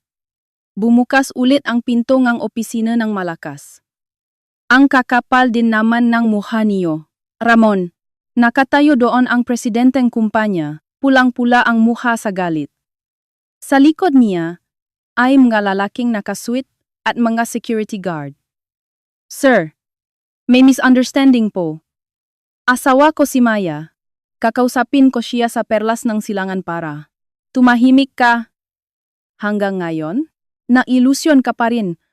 Dumagundong ang boses ng presidente. Kakadating lang ang opisyal na sulat mula sa abogado ng Perlas ng Silangan. Ito ang nga ebidensya na ilang taon ka nang nangumiti sa kumpanya at tumatanggap ng kickbacks. Pati mga resibo ng hotel niyo ng kabit mo. Kumpleto dito. Ibinato ng presidentang makapal na tumpok ng papel sa muka ni Ramon. Nakalat sa sahig ang mga kopya ng ledger na tinatago ni Ramon sa vault. Sasante ka na simula ngayon. At hindi lang yon. Idedemanda ka namin ng personal damages para sa lahat ng nawala sa kumpanya at penalties sa mga kliyente. Tantiya ko, abot yan ng 200 million pesos o mahigit pa. 200 million? Nanlaki ang mata ni Ramon at tumigil ang pahinga niya. Hindi niya kayang bayaran yon kahit buong buhay siyang magtrabaho. Dalhin niyo na yang kriminal na yan. Ayoko siyang makita dito kahit isang segundo. Hinawakan ng mga security guard si Ramon sa makabilang braso. Teka lang. Bitawan niyo ako. Asawa akong Vice President Comperlas ng Silangan. Kapag sinabi ko kay Maya, ipapasasante ko kayong lahat. Habang sumisigaw si Ramon, kinakalatkat siya palabas. Teka lang. Nanay ako ni Ramon. Galing ako sa marangal na pamilya. Bakit ganyan kayo sakin? Akmang manlalaban si Doña Esmeralda sa magward ng tumunog ang cellphone niya. Galing ito sa manager ng tindahan niya. Hello? Anong nangyari? Ma'am, patay na tayo. Dumating ang mga taga-bangko kasama ang sheriff. Nilagyan na ang yellow tape ang tindahan, bawal na pumasok, kinukumpiska na nila ang laman ng kaha at mga panindang damit. Papunta na rin daw diyan sa bahay niyo ang ibang sheriff. Naririnig sa kabilang linya ang iyak ng manager at ingay ng pagbubuhat ng mga gamit. Ang magamit ko, ang bahay ko, ang buhay donya ko. Nabitawan ni Doña Esmeralda ang cellphone niya at hinimatay sa sahig. Buisit. Bitawan niyo ako, ano bang ginawa ko? Umiyak at punong uhog ang mukha ni Ramon habang sumisigaw. Pero walang gawas silang kinalatkad gumgagward palabas k opisina ang hinimatay na ina at ang nagwawawalang anak na parang gumgabasura. Itinapon sila sa sementadong kalsada sa harap ng building sa Makati sa ilalim ng matinding sikat ng araw. Nakatingin ang dumadang empleyado kay Ramon na nakalugmok sa sahig, na may halong pagtataka at panghuhusga. Ito ang kalunos-lunos na katapusan ng isang mapagmataas na lalaki na akala niya ay isa siyang elite, ilang oras lang ang nakakaraan. Arga. Habang nakatingin sa mga kuko niyang dumudugo dahil sa pagkapit sa semento, tumayo si Ramon na may nakakatakot na tingin sa mata. Hindi pwedeng matapos ang buhay ko ng ganito. Tama, si Maya. Kailangan kong makausap si Maya at lumuhod sa kanya. Mahal niya ako. Siguradong papatawarin niya ako. Nawala na sa sarili si Ramon. Iniwan niya ang nakahandusay niyang ina at nagsimulang maglakat ng pasuray-suray. Isa lang ang destinasyon niya. Ang headquarters ng Perlas ng Silangan Holdings. Ang sentro ng ekonomiya ng Pilipinas. Hindi niya alam na ang naghihintay sa kanya doon ay hindi pag-asa, kundi ang huling yuktong kanyang kawalan kapag-asa. Sa gitnang BGC, nakatayo ang isang napakataas na glass tower. Iyon ang headquarters ng Perlas ng Silangan Holdings. Ang mataong pumapasok at lumalabas ay maelita na nakasuot ng mamahaling suite. Sa gitna ng makintap na lobby, isang lalaking magulo ang damit, may balbas, at namumula ang mata ang nagsisisigaw na parang bali. Bitawan niyo ako. Asawa ako ni Maya Santostan. Asawa akong Vice President niyo. Maya,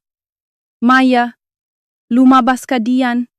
Sir, bawal po mag-iskandalo dito. Tatawag po kami ng pulis, sabi na receptionist habang pinalilibutan si Ramon ng mga security guard. Pero patuloy pa rin si Ramon sa pagpupumiglas at pagsigaw habang tumatalsik ang lawe. Wala na ang imaheng ng dating elite executive. Isa na lang siyang maruming at kaawa-awang lalaki. Ang mga empleyado sa paligid ay tumitingin sa kanya na parang nandidiri at dumadaan lang. Maya, patawarin mo na ako. Mag-usap tayo. Mag-asawa pa rin tayo. Nang luluhod na sana si Ramon sa sahig, may nagsalita. Nakakahiya ka naman. Huwag mong dumihan ang lobingang Perlas ng Silangan. Tahimik pero malamig na boses na nagpatigil sa hangin sa paligid. Humawi ang maggar at tumambat ang isang matandang lalaki na nakasuot ng perpektong suit. Siya si Ginoong Santos, ang executive assistant ni Maya. Ginoong Santos, ikaw yung driver nung nakaraan. Nagulat si Ramon pero agad siyang lumapit para magmakaawa. Tulong! Kailangan kong makausap si Maya. Misunderstanding lang ang lahat. Mahal ko siya. At yung divorce papers, pinunit ko na kanina sa opisina. Kaya legal pa rin kaming mag-asawa at Maasawa? Ano bang pinasasabi mo? Pinalo ni Ginong Santos ang kamay ni Ramon gamit ang kanyang baston ng malamig. Yung pinunit mong berdeng papel ay color copy lang. Ang original ay kinuha na namin kagabi. At kaninang alas 8 ng umaga, naisumita ng legal team namin sa munisipyo at formal nang tinanggap. Copy lang yon.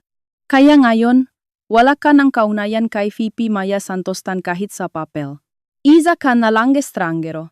Ipapadala na lang namin sa iyo ang demand letter para sa alimony at damages. Hindi totoo yan. Hindi ko matatanggap yan. Asawa ko siya. Isa lang siyang ampon na hindi mabubuhay kung wala ako. Dahil sa panik. Nasabi na naman ni Ramon ang mapang-iinsulto niya kay Maya. Sa sandaling iyon, nakaroon ng matinding galit sa mata ni Ginoong Santos. Wala ka na talagang pag-asa, hangal na lalaki. Huminga ng malalim si Ginoong Santos at tinignan si Ramon na parang isang insekto. Naniniwala ka ba talaga na na-promote ka bilang VP at nakuha mo ang malaking redevelopment project dahil sa sarili mong galing? Ha? Napatigil si Ramon sa tanong ni Ginong Santos. Isipin mo nga, isang 30, something na lalaki na walang gaanong achievement at makitit ang utak, biglang na-promote ng mabilis at naging head ng bilyon-bilyong pisong proyekto. Tapos saktong may dumating na malaking pondo mula sa isang investment firm. Sa tingin mo ba kaya yung ngamalit mong talento? Anong ibig mong sabihin? Galing ko yon. Pinahirapan ko yon. Lahat ng yun ay entablado na inihanda ngang Perlas ng Silangan Holdings para sa iyo. Parang tinamaan ng kidlat si Ramon sa narinig niya. Si Ma'am Maya. Gusto niyang maniwala sa tunay mong pagkatao. Kaya binigyan ka niyang ang kapangyarihan at pera bilang pagsubok. Gusto niyang malaman kung mananatili ka bang tapat at mamahalin mo pa rin siya bilang asawa kahit mayroon ka na ngam gabagay na yon. Isang simpleng test lang yon. Umalingaw-ngaw ang boses ni Ginong Santos sa tahimik na lobby. Kung pagkatapos mong ma-promote ay nanatili kang mapagpakumbaba at minahal mo si Ma'am Maya, magiging matagumpay sana ang BGC Redevelopment Project at sa loob ngang ilang taon, magiging executive ka na rin sana ngang Perlas ng Silangan Group. Executive? Perlas ng Silangan. Nawalan ng boses si Ramon. Oh. Ang posisyon sa tuktok nga ekonomiya ng Pilipinas ay nakalaan na sana para sayo mula pa sa simula. Pero anong ginawa mo? Nang makaroon ka lang ang kaunting titulo, lumabas na agad ang kayabangan mo. Malamig na sabi ni Ginong Santos. Minalit mo ang asawa mo. Inabuso mo siya. Nangupit ka sa kumpanya. At nambabae ka. Ikaw mismo ang nagtapon ng pinakamahalagang platinum ticket sa buong mundo si Ma'am Maya sa banyo dahil sa mababaw mong pagnanasa.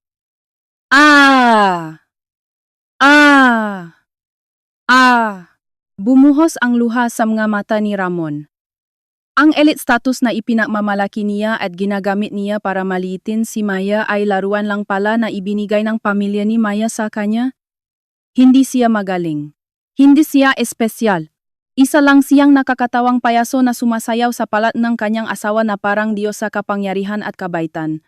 Ako, narealize ni Ramon ang kanyang katangahan, kayabangan, at ang lakingang nawala sa kanya.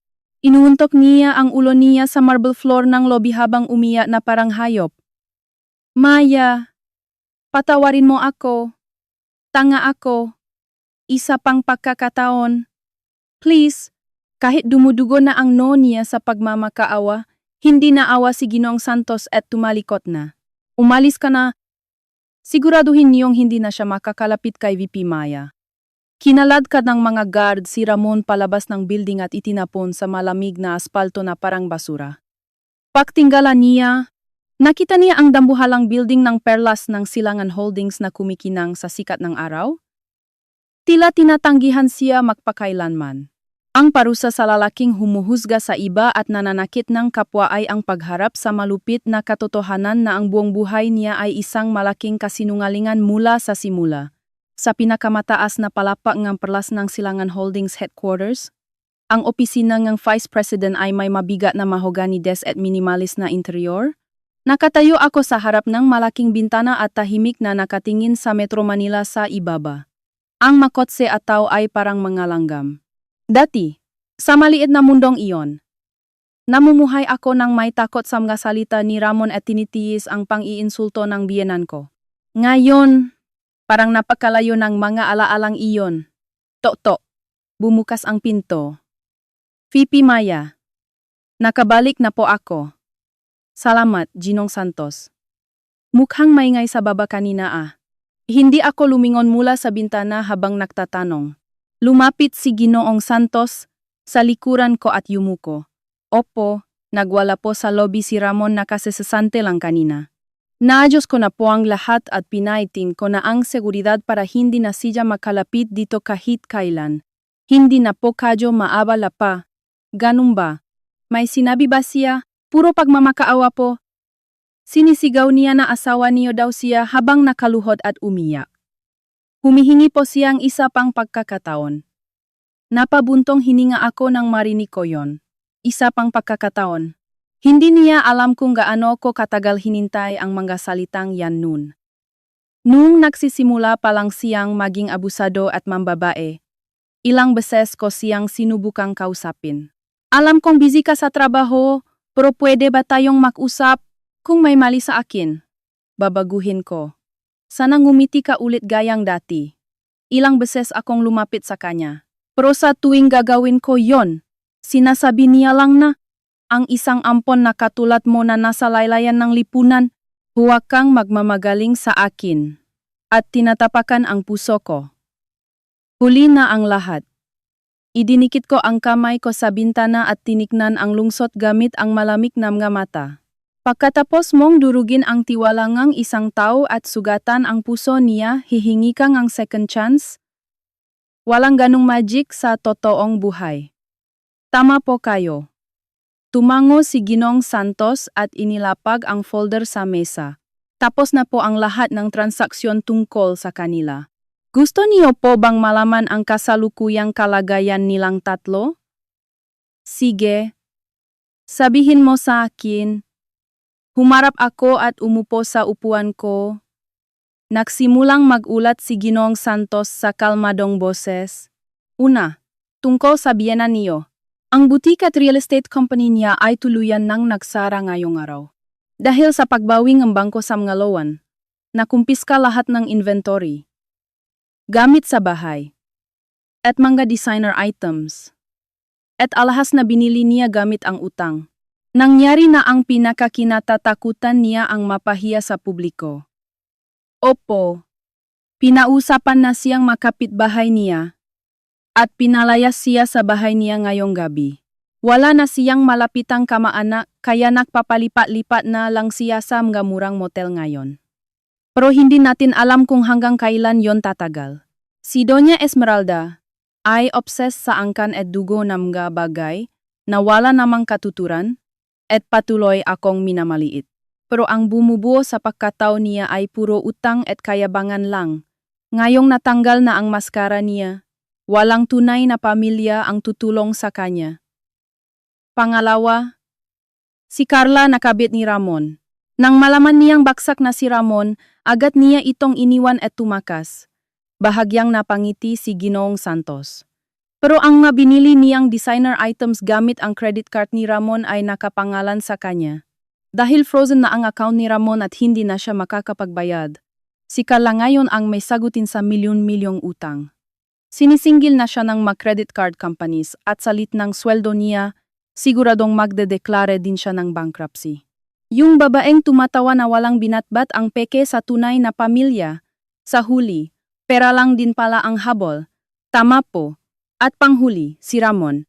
Humina ang boses ni Ginoong Santos at tumingin sa akin ng diretso. Bukod sa pagiging sasanta, kailangan niyang bayaran ang daan-daang milyong damages sa kumpanya at ibalik ang mga kinupit niyang pondo. Abot sa mahigit 500 milyon pesos ang utang niya. Kahit mag-file siya ng bankruptcy, hindi mawawala ang utang na galing sa krimen tulad ng embezzlement. Habang buhay niyang dadalhin ang kasalanan at utang na yon. at mamumuhay siya sa putikan. Daan-daang milyong utang at tuluyang pagkasirangang pangalan sa lipunan. Naniwala siya na isa siyang winner at tinawanan ako na hindi mabubuhay kung wala siya. Pero ang nawala sa kanya ay hindi lang ako, kundi pati ang kanyang katayuan, karangalan, pera, kinabukasan, at ang buong buhay niya. Tapos na ang lahat. Huminga ako ng malalim at dahan-dahang ibinuga ito. Naramdaman kong natunaw na ang mabigat at malamig na yelo sa dibdib ko. Wala nang lungkot o galit na natira. Kahit anong hirap pa ang danasin nila mula ngayon, hindi na magbabago ang nararamdaman ko. Maamaya, napanatili niyo ang inyong dignidad. Tumingin sa akin si Ginong Santos hindi bilang sekretarya kundi bilang isang ama. At yumuko. Siguradong masaya si Don Roberto sa langit. Nakalaya na kayo sa sumpangan nakaraan at nakatayo ngayon sa tuktok ng perlas ng silangan handa ng harapin ang bagong buhay. Nang maalala ko ang mainit na kamay ng adoptive father ko, naramdaman kong nangingilid ang luha ko. Para masuklian ang tiwala ni Papa, hindi na ako lilingon pabalik. Tumayo ako at tumingin ulit sa bintana. Hapon na, at ang sikat ng araw mula sa mga ulap ay nagbibigay ng gintong kulay sa Metro Manila. Sige Ginong Santos, tama na ang drama. Ano ang schedule ko ngayong hapon? Tanong ko sa malakas na boses balik sa pagiging Maya Santos Tan. Agad ding bumalik si Ginoong Santos sa pagiging profesional na sekretarya. Yes ma'am. Alas 2 po ang final meeting para sa investment sa bagong medical tech startup. Pagkatapos nun, may online meeting kayo sa mga partners sa ibang bansa. Ang araw na ito, kung saan natapos ang buhay nila, ay ang araw din kung saan ang ampon na tulad ko ay tunay na nakabawing kalayaan at dignidad. At nagsimulang bagong kabanatang ang buhay gamit ang sarili kong lakas. Hindi na ako maghihintay kaligayahan na ibibigay ng iba. Tatayo ako sa sarili kong mapaa at lalakat sa mundong ito base sa sarili kong paniniwala. Ang refleksyon ko sa salamin ay mas maaliwalas at mas marangal kaysa dati.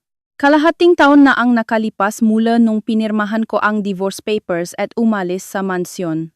Malamig na ang simoy ng hangin sa Metro Manila dahil Disyembre na. Sa isang maputik at madilim na construction site sa gabi, may isang lalaking nanginginig habang nagbubuhat ng mabibigat na bakal. Hoy! Manong! Huwag kang tumunganga diyan. Buhatin mo na yung susunod na materyales. Sigang batang foreman na naka-helmet. Sorry po, ito na po. Yumuko ang lalaki at hinawakan ang malamig na bakal gamit ang kanyang manhit na mga kamay. Siya si Ramon, ang dating mapagmataas na elite na tumatawag sa akin na basura. Dahil sa dandang milyong pisong damages at utang, hindi naprubahan ang kanyang bankruptcy application.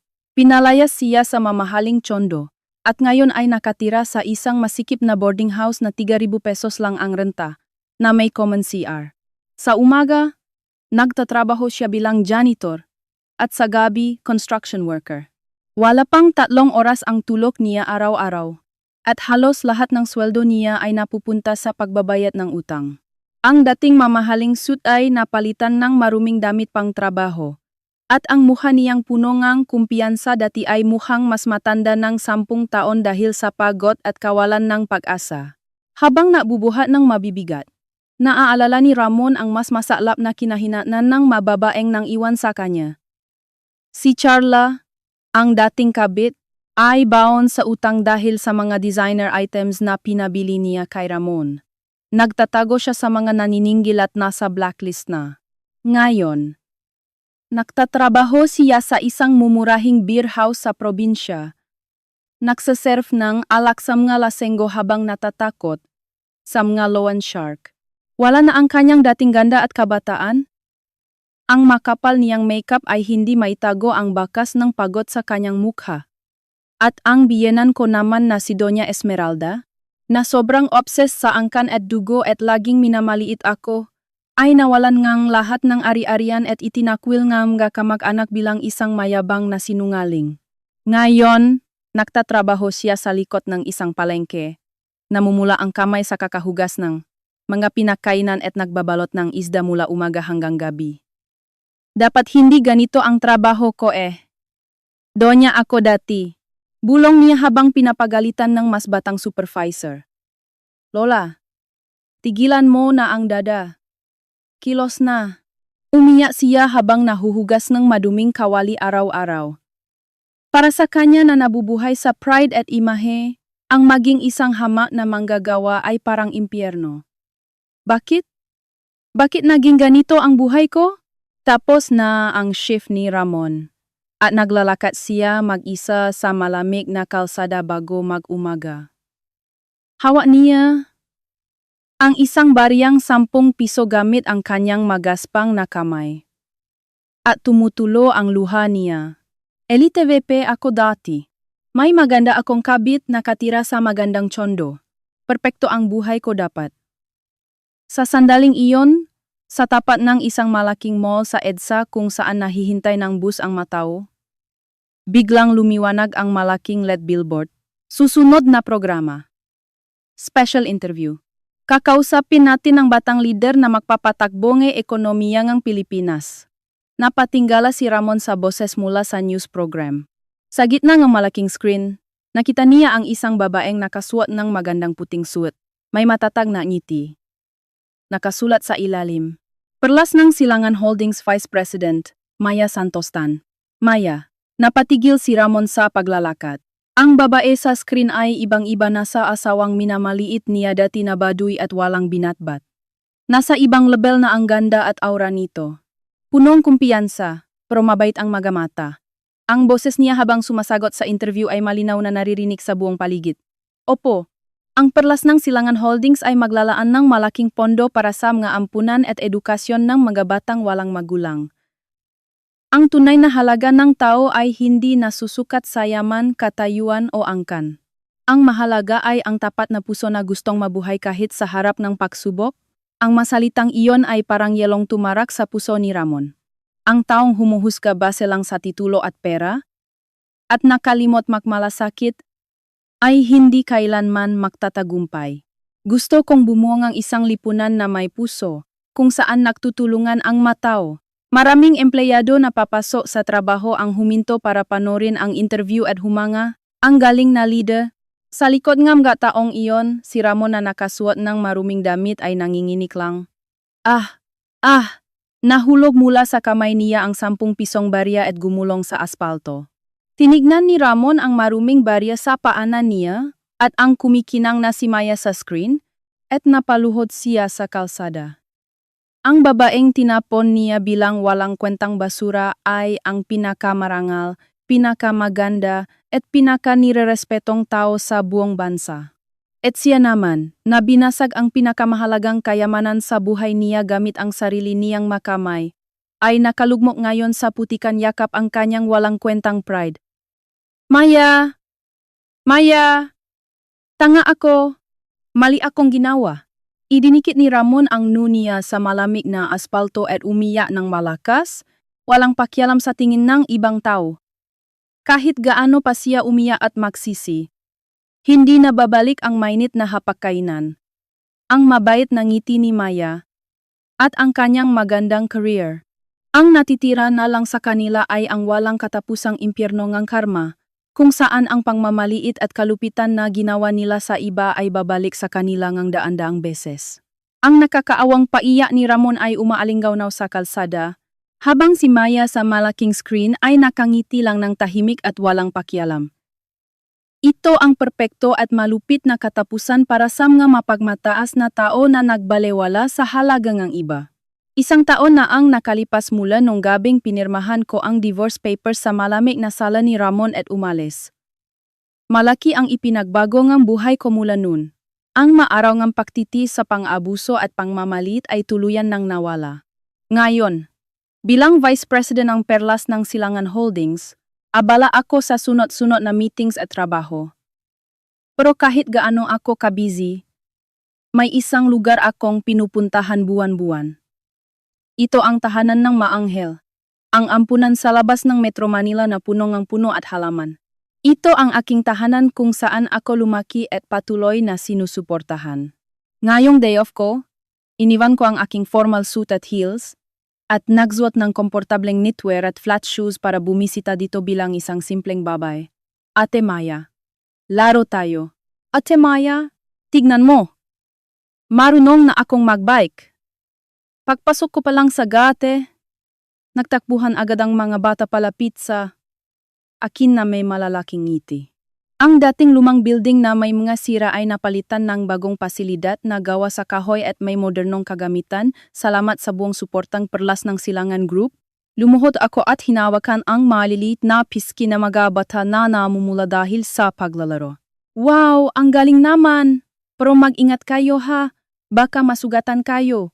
Mamaya, kain tayo ng cake. Habang nararamdaman ko ang init ng katawan ng mga inosenteng bata, parang natutunaw ang huling lami na natitira sa puso ko. Tulad ko dati, sila ay mga batang nawalan ng pamilya at nakaranas ng matinding kalungkutan dahil sa kapabayaan ng mga matatanda. Kaya naman sinisigurado ko na paglaki nila, hindi na nila mararanasan na sabihang walang kwenta sila.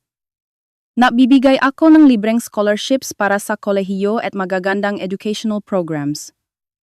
Maya, salamat sa pagbisita kahit busy ka. Bati sa akin ni Sister habang may dalang ng mainit na sokolate.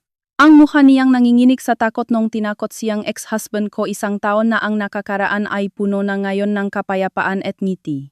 Wala yon, Sister. Ito ang tunay kong pahinga. Kapag nakikita ko ang ngiti ng mga bata, ako pa nga ang lumalakas eh. Umupo kami sa bagong gawang wooden deck at naramdaman namin ang mainit na sikat ng araw. Ang bagong library at computer room, gustong-gustong mabata. At higit sa lahat, ang pagbisita mo dito ang nabibigay sa kanilang lakas ng loob. Ikaw ang nabigay sa kanilang kalayaan at paasa para sa kinabukasan, Maya. Bulong ni Sister habang nakatingin sa mga batang naglalarong soccer sa field. Pagkatapos tumingin siya sa akin ng seryoso. Pero alam mo, minsan nagtataka talaga ako. Nagtataka po, maga kang naulila, ipinasa pa sa mga kamag-anak, at dumanas ng hirap nung bata ka pa.